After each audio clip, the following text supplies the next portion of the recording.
Paulo, o apóstolo da fé e da coragem. Capítulo 13.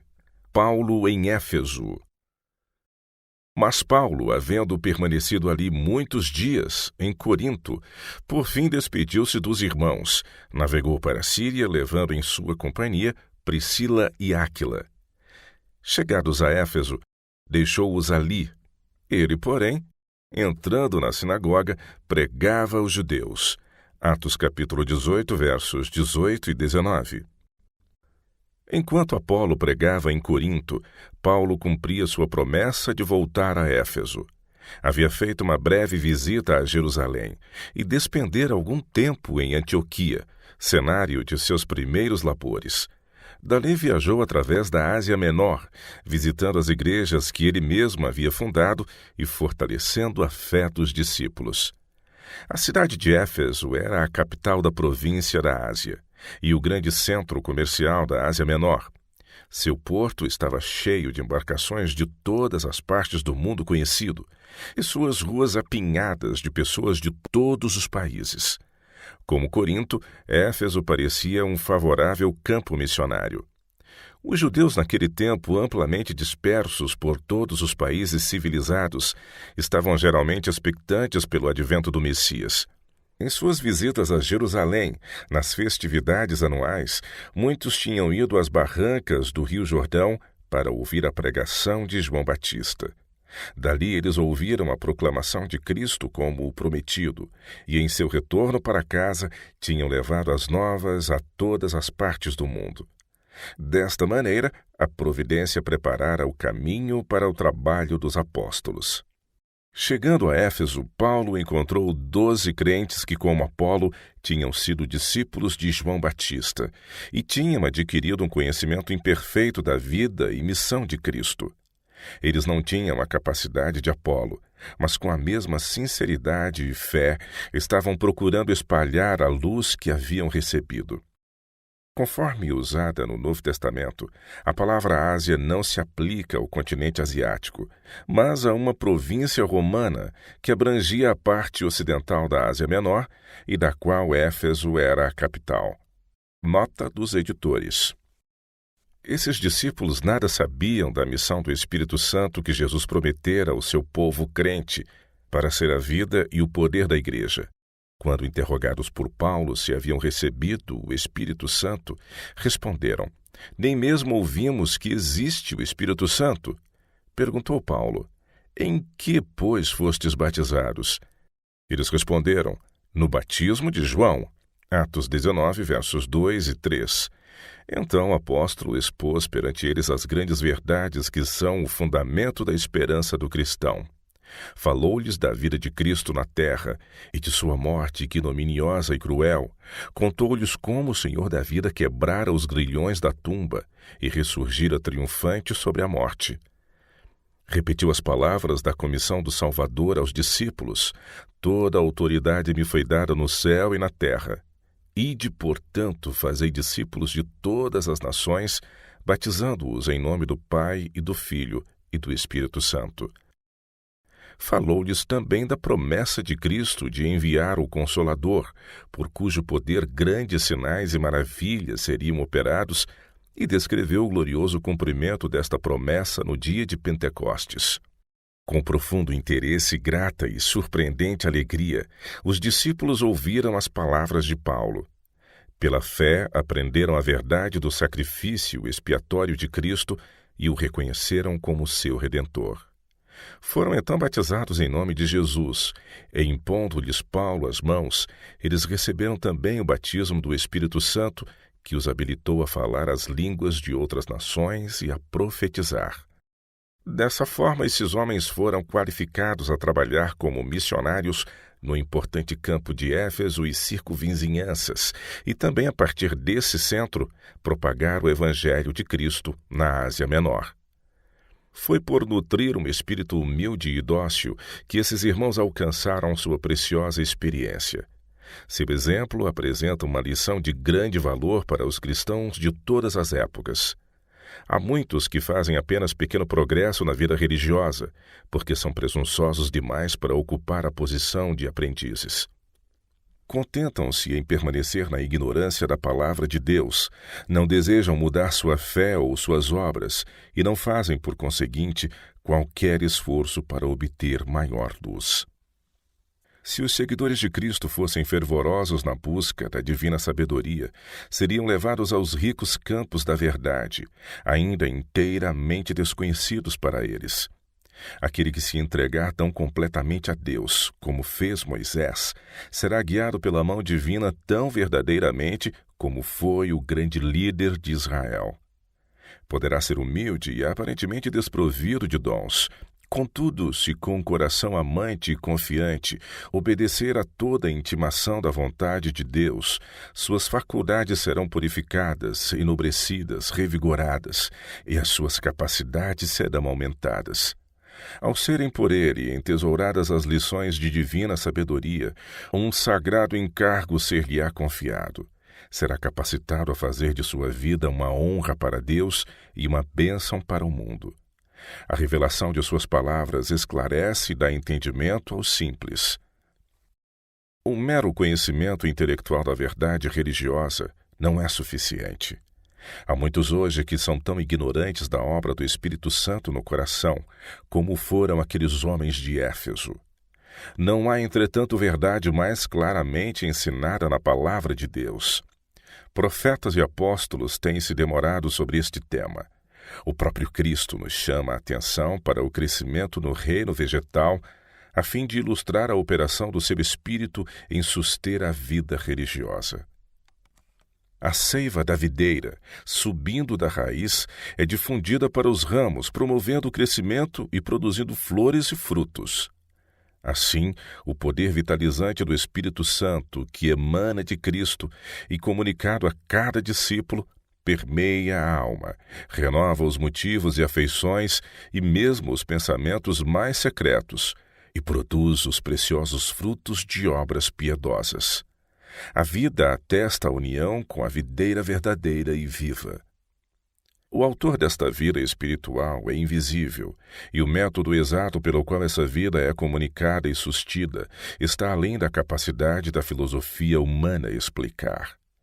É o mistério da piedade. Todavia, as operações do Espírito estão sempre em harmonia com a palavra escrita.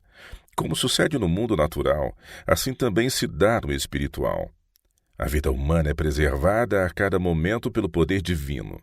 No entanto, não é sustentada por um milagre direto, mas mediante o uso de bênçãos colocadas ao nosso alcance. Assim, a vida do cristão é sustentada pelo uso dos meios supridos pela providência. Ele deve comer do pão da vida e beber das águas da salvação. Deve vigiar, orar, trabalhar, dando ouvidos às instruções da palavra de Deus em todas as coisas, se quiser crescer à medida da estatura da plenitude de Cristo. Há ainda para nós outra lição na experiência daqueles judeus convertidos. Quando eles receberam o batismo das mãos de João, mantinham ainda sérios erros. Recebendo, porém, mais clara luz, aceitaram alegremente a Cristo como seu Redentor. E com este passo de progresso veio uma mudança em suas obrigações. Ao receberem uma fé mais ampla, houve uma correspondente mudança em sua vida e caráter. Como sinal desta mudança e como reconhecimento de sua fé em Cristo, foram rebatizados em nome de Jesus. Muitos sinceros seguidores de Cristo têm tido uma experiência semelhante. Uma compreensão mais clara da vontade de Deus coloca o homem em uma nova relação para com Ele. Novos deveres são revelados. Muito do que antes parecia inocente ou mesmo louvável é agora visto como pecaminoso. O apóstolo Paulo declara que, embora ele tivesse, como supunha, prestado obediência à lei de Deus, quando o mandamento foi despertado em sua consciência pelo Espírito Santo, reviveu o pecado e eu morri. Viu-se a si mesmo como um pecador, e a consciência concordou com a sentença da lei. Há muitos hoje em dia que têm inconscientemente violado um dos preceitos da lei de Deus. Quando há iluminação do entendimento e os reclamos do quarto mandamento são avivados na consciência, eles se veem pecadores à vista de Deus. Pecado é a transgressão da lei, e quem tropeça em um só ponto se torna culpado de todos. 1 João capítulo 3, verso 4 e Tiago capítulo 2, verso 10. O honesto pesquisador da verdade não alegará a ignorância da lei como desculpa para a transgressão. A luz estava ao seu alcance. A palavra de Deus é clara, e Cristo lhe ordenara examinar as Escrituras. Ele reverencia a lei de Deus como santa, justa e boa, e se arrepende de sua transgressão. Pela fé pleiteia o sangue expiatório de Cristo e se apega à promessa de perdão. Seu batismo anterior agora não satisfaz. Viu-se a si mesmo como um pecador, condenado pela lei de Deus. Experimentou novamente a morte para o pecado e deseja outra vez ser sepultado com Cristo pelo batismo, a fim de que possa ressurgir para andar em novidade de vida. Tal procedimento está em harmonia com o exemplo de Paulo em batizar os judeus conversos. Este incidente foi registrado pelo Espírito Santo como uma lição instrutiva para a igreja. Como era seu costume, Paulo iniciou seu trabalho em Éfeso, ensinando na sinagoga dos judeus. Ali continuou trabalhando por 3 meses, dissertando e persuadindo com respeito ao reino de Deus. A princípio, encontrou recepção favorável, mas, como nos outros campos de trabalho, enfrentou logo violenta oposição dos incrédulos judeus. Como persistissem em sua rejeição, o apóstolo cessou de pregar na sinagoga. O Espírito de Cristo operara em Paulo e, por meio dele, em seus labores a favor de seus compatriotas. Suficiente evidência fora apresentada para convencer a todos os que honestamente desejassem conhecer a verdade. Muitos, porém, permitiram que os dominassem o preconceito e a incredulidade, e recusaram render-se à mais conclusiva evidência. Temendo que a fé dos crentes corresse perigo pela contínua associação com os oponentes da verdade, Paulo continuou reunindo-se com eles e instruindo-os cuidadosamente. Essas reuniões tiveram lugar na escola de Tirano, professor de algum destaque na cidade. Paulo viu que uma porta grande e oportuna se lhe abria, embora houvesse muitos adversários. Éfeso não era somente a mais magnificente, como também a mais corrupta das cidades da Ásia. A superstição e os prazeres sensuais mantinham domínio sobre sua fervilhante população. À sombra de seus templos idólatras, encontravam guarida criminosos de toda espécie e floresciam os mais degradantes vícios. A cidade era afamada pela adoração à deusa Diana e pela prática da magia. Estava ali o grande templo de Diana, que era considerado pelos antigos como uma das maravilhas do mundo. Sua vasta extensão e insuperável esplendor tornavam-no o orgulho, não apenas da cidade, mas da nação. Reis e príncipes o tinham enriquecido com suas doações. Os efésios rivalizavam uns com os outros em contribuir com o esplendor do templo, e este se tornou a tesouraria de uma grande parte da riqueza da Ásia Ocidental. O ídolo cultuado nesse suntuoso edifício era uma rude, impolida imagem que a tradição declarava ter caído do céu. Sobre ela estavam escritos caracteres místicos e símbolos que se acreditava possuírem grande poder. Dizia-se que, quando pronunciados, aqueles caracteres e símbolos operavam milagres. Quando escritos, eram entesourados como um poderoso amuleto que guardava seu possuidor de salteadores, enfermidades e mesmo da morte. Numerosos e valiosos livros eram escritos pelos efésios para explicar o significado e o uso desses símbolos. Ao entrar Paulo em contato direto com os idólatras habitantes de Éfeso, o poder divino foi de maneira notável demonstrado por meio dele. Os apóstolos nem sempre eram capazes de operar milagres à vontade. O Senhor concedia este poder especial aos seus servos à medida que o progresso de sua causa e a honra do seu nome exigiam. Do mesmo modo que Moisés e Arão na corte de Faraó, o apóstolo tinha agora de manter a verdade contra os prodígios de mentira dos mágicos. Portanto, os milagres por ele operados eram de um caráter diferente daqueles que ele havia até então realizado. Como a orla da veste de Cristo havia comunicado poder curador àquela que buscara alívio pelo toque da fé, assim, nesta ocasião, as vestes tornaram-se o meio de cura para todos os que criam. As enfermidades fugiam das suas vítimas e os espíritos malignos se retiravam. Todavia, estes milagres não encorajavam a cega superstição. Quando Jesus sentiu o toque da mulher sofredora, exclamou: "De mim saiu poder." Assim, a passagem bíblica declara que o Senhor operava milagres pelas mãos de Paulo, e o nome do Senhor Jesus era engrandecido e não o nome de Paulo. As manifestações de poder sobrenatural que acompanhavam o trabalho do apóstolo tinham em vista produzir uma profunda impressão sobre a mente de um povo dado à feitiçaria e que se orgulhava de suas relações com seres invisíveis. Os milagres de Paulo eram muito mais poderosos do que aqueles que até então tinham sido testemunhados em Éfeso. Eram de tal natureza que não podiam ser imitados pela habilidade do ilusionista ou os encantamentos do feiticeiro. Assim, o Senhor exaltava seu servo, mesmo na estima dos próprios idólatras, incomparavelmente acima do mais poderoso e favorecido dos mágicos.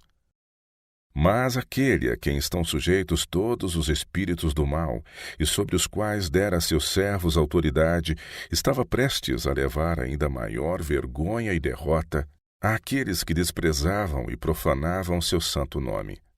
A feitiçaria havia sido proibida pela lei mosaica sob pena de morte, embora de tempos em tempos tivesse sido praticada secretamente por judeus apostatados.